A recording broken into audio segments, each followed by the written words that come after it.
This next song was written in 1976.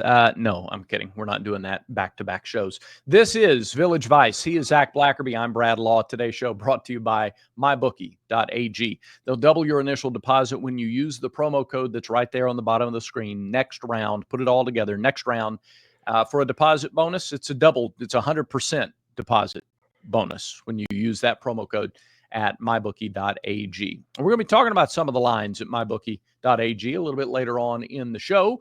But Zach, let's talk about this game this weekend and what you want to see from Auburn football against ULM. More than just, of course, we all want to see a win.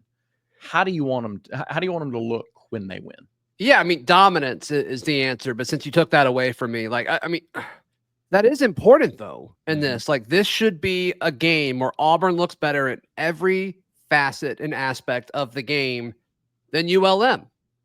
We saw that when they played Alabama A&M. We saw that when they played New Mexico. Will we see it against ULM? And there's a chance that we do. Brad, the line, according to my bookie, is 24.5 as we sit here and record this. And so, to me, that's Vegas thinking that there's a shot at it.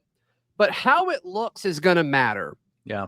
Because I think there's been times this year where Auburn could have been lining up against air and they wouldn't have converted because people are running the wrong routes. They're not on the same page, or a call takes too long to get in. Like, so many little things going wrong. And let's minimize the little things going wrong against a team that you shouldn't have to focus as hard on to beat. To me, that's what I want to see. Yeah, and I don't think you need to be ultra flashy with it either. This is a ULM team that has given up to their opponents, to their Sun Belt opponents. They're giving up like 240 yards a game rushing. So they've given up 300 on the ground there 2 out of the last 3 games. Yeah. I think even as much as you need to win and you need to feel good about it and you need to be dominant. And if you put together 2 run heavy wins in your last 3 games, you're a little closer to establishing an identity even this late in the season. So I wouldn't mind that. I saw somebody say Jarquez should get 20 and caught a little heat for that. And I don't know if 20, but I think the running backs, I think the 3 running backs in the game, north of 40 carries. I mean, I think that's fine in this game. Wow. 3 running backs north of 40 carries. That's a lot. But against this team, it is a lot, but be a quick football game. Sure would. Be out of there in like 2 hours and 45 minutes. Unless you got a lot of stoppages for kickoffs and stuff. Yeah, that's true. That's true. But depends on how long the drives are. Good point. Yeah. So I just think they've given up a ton on the ground. And I think Auburn, when it's been at its best this year, is lining up and running the ball with Jarquez. But just to, play devil's advocate, because we all agree, we all want Auburn to run the football more. But that's been the conversation hasn't been that much different at several weeks this year.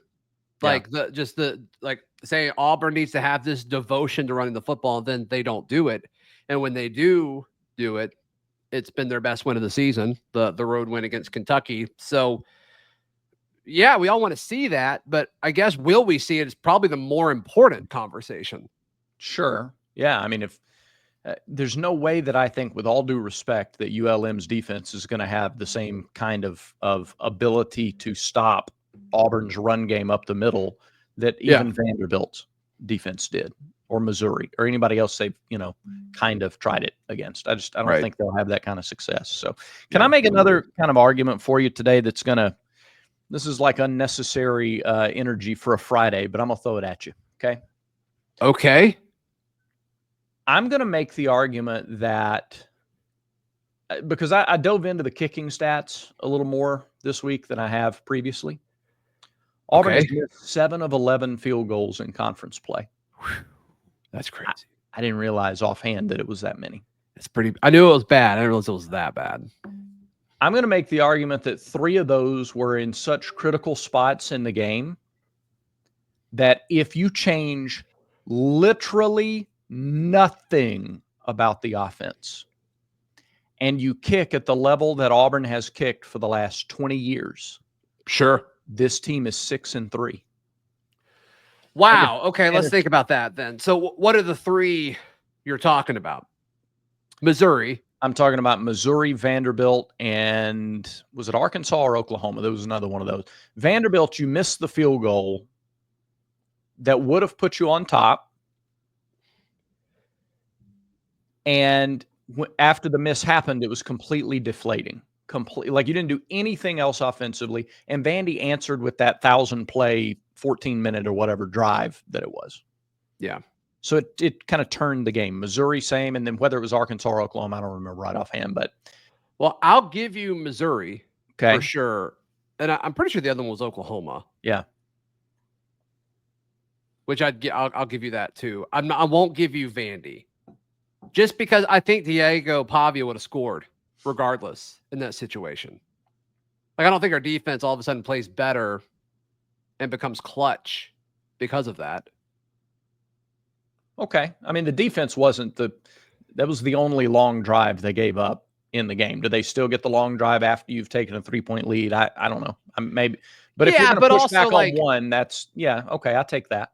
But I mean, the only long drive they gave up against Missouri was the one at the end too. Like there's a pattern here, sadly, but I think they're exhausted. You talking about a pattern that you give up long drives after missed field goals where you had an opportunity to take or expand the lead. Touche. So so maybe those do change. I agree with you wholeheartedly on two of those for sure. The Vandy one, I'm like, I'm not positive on. All right. So if you're willing to walk out with me onto the balcony of theoretical situations here, sure. The balcony of hypotheticals. How different would we feel? The BOH, if you will. Sure, the BOH. How different would we feel about the offense? How different would we talk about the offense if the kicking game had been able to finish drives, again, just not at some superhuman level, just at the level that we're used to seeing for the last 20, 30 years around here.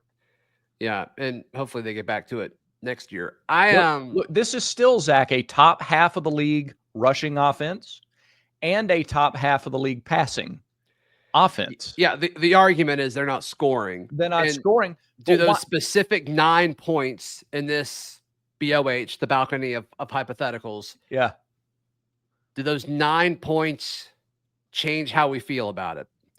Well, you have in this BOH, you have a road win that you're really proud of. At Missouri. I also think if you beat Oklahoma, the season develops differently. Okay. As far as confidence. And I mean, it's like what's the year we were really bad? 2012 and they lost to Clemson. Like, I think if they somehow win that close game, I think the season develops differently. I just think you kind of, pick up some momentum. So same with 08 and LSU. Yeah. There are examples of that. For sure. Yeah, for sure. And it's like, was the roster that bad? I don't know. But sure. I think you feel better about. There's one thing in football that fixes everything. You can dress up some losses with, moral victories and promising stats and all of that. But winning fixes everything.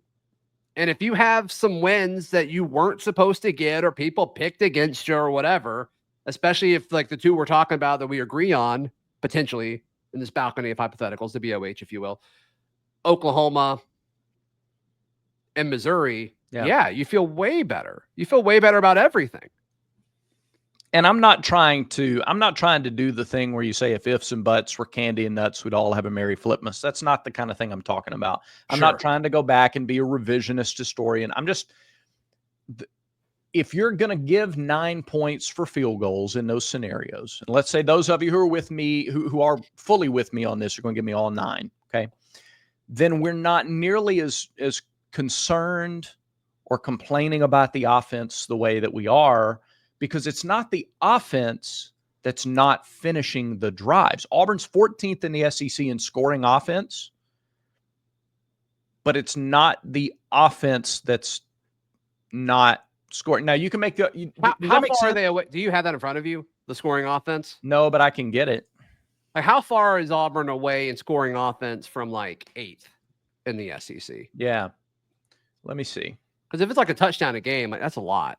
Yeah. But if it's because I'm sure it's jumbled up at some point. Like you've probably got your top few teams that are spaced out. Then I'm sure there's a window of like 5 to 12 that's close. You know what I'm saying? Yeah. So 6, 7, 8, and 9, A&M, LSU, Georgia, South Carolina, are all between 30 and 31 points a game. Okay. So 30 point something. Auburn right now is at 25 and a third points a game. So, I mean, they're a good ways behind like the average offenses in the conference. Yeah. 3 points a game still puts you behind. 3 points a game more still puts you behind that group. So you'd basically be 10th.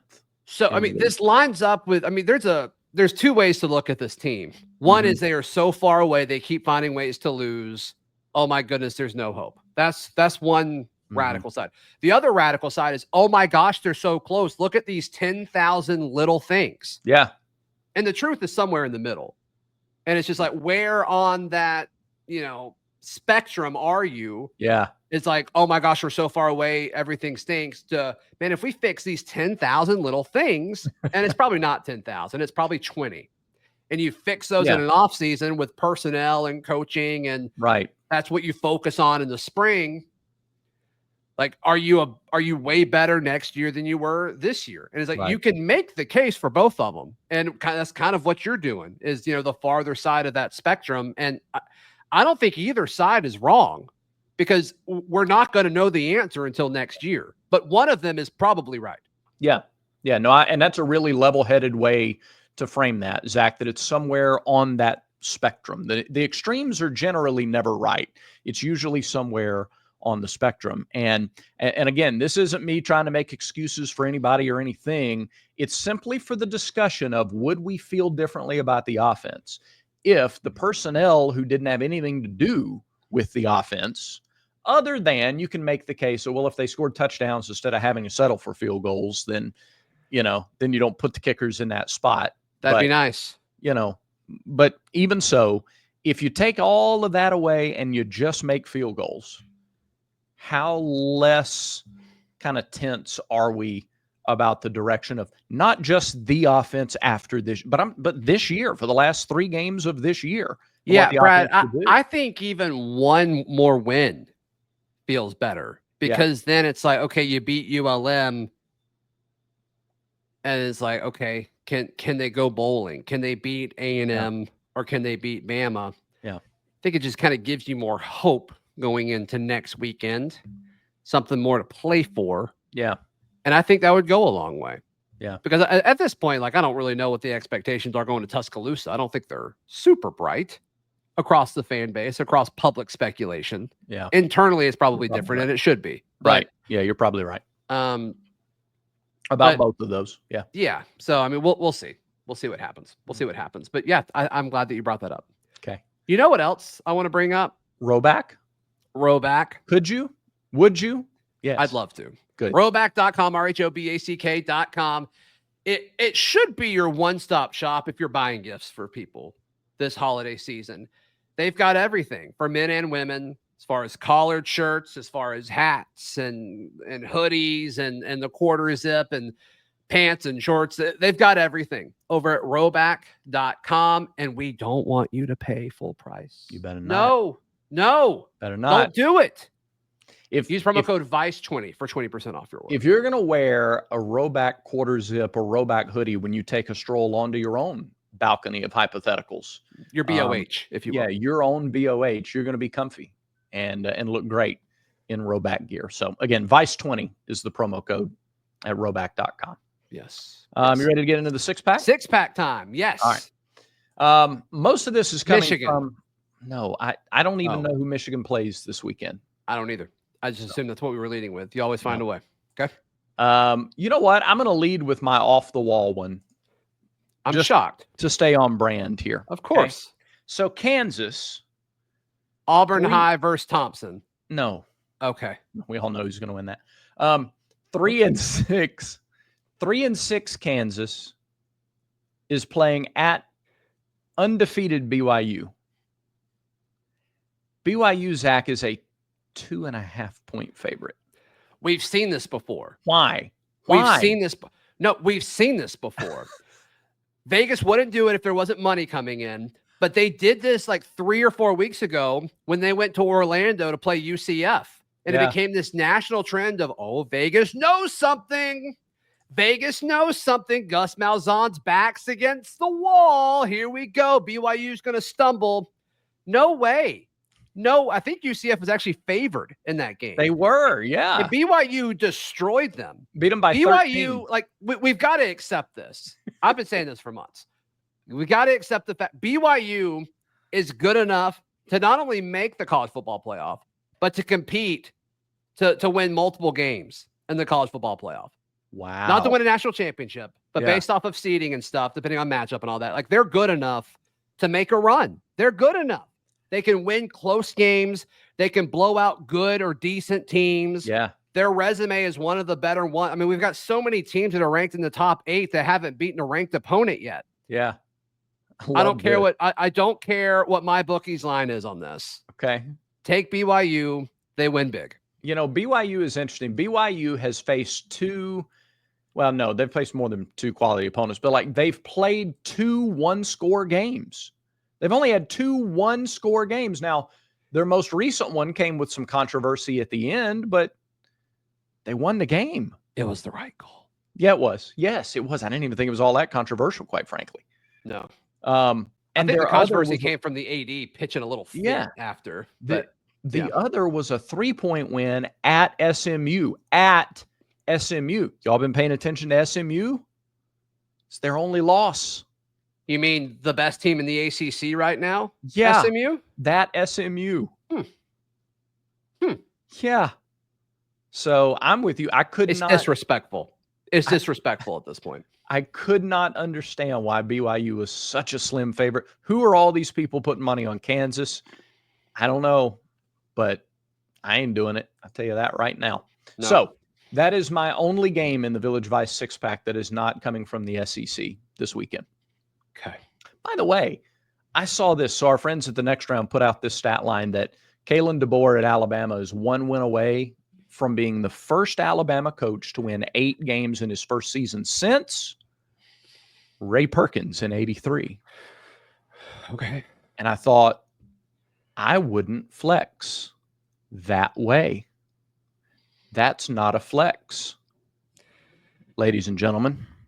Yeah, you've only had you haven't had that many coaches since then. When you had one coach that's like coach for 15 or 16 years. But they had plenty of coaches in the days following Bear Bryant, the years following Bear Bryant. None of them stuck because none of them were Bear Bryant. So if you're going to tag the guy who had bricks thrown through his window and the guy who took over, like you're making the direct comparison. He took over the program that was set up by one of the greatest of all time. And within 4 years, he's out. The question at Bama, and a lot of people were opposite of this, and that's fine. We can have differing opinions. But I think, if you assume DeBoer to fall off this year, I don't know if, I just never really got behind that. Yeah. My thing was, can he keep the roster competitive? Not can he, keep it competitive for an offseason, but can he keep it competitive for 5 or 6 years? Right. And that's always been my question. And so, I picked him to go 10-2 this season, and that's probably what's going to happen, right? So, I thought they would lose 3, maybe 4. They're not going to lose 4. They could still lose 3. Regular season. Who else do they play? Other than they're at Oklahoma next week. Okay, and we go there. Got it. Obviously, so. They host Mercer tomorrow. Yeah, Mercer. 9-1 Mercer. Good for Mercer. Yeah, Mercer's great. But that game is not in the 6-pack. I just thought that was an interesting stat that, okay, so you're doing this is the first time it's happened since the last time a generational coach left the program in decent enough shape to still be competitive. What else is in the 6-pack? Okay, here you go. All right. Michigan. Third ranked Texas at Arkansas. Texas 12-point favorite. Texas. Yeah. No, this one's not interesting to me. Really? Arkansas's No. cleaned their clock the last 2 times they played. Last time Texas beat Arkansas, George Are you picking W. Arkansas? Bush. No. Okay. Okay. You just All want to get on with it? All right. Number 22, LSU is at Florida. LSU 3.5-point favorite on the road in Gainesville. Here's the question. Has Florida quit? Billy Napier's going to be the coach. There's not going to be any change there. They know that they got pushed around a week ago. They get pushed around again.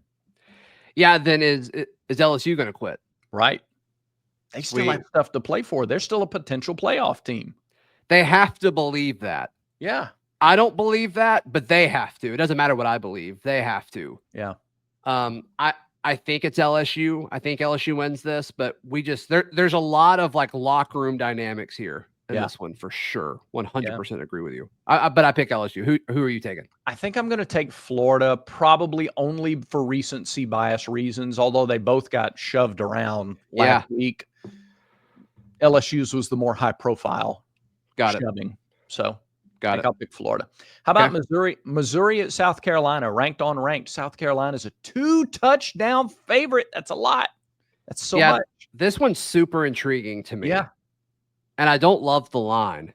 So I'm taking Missouri plus the points. Yes.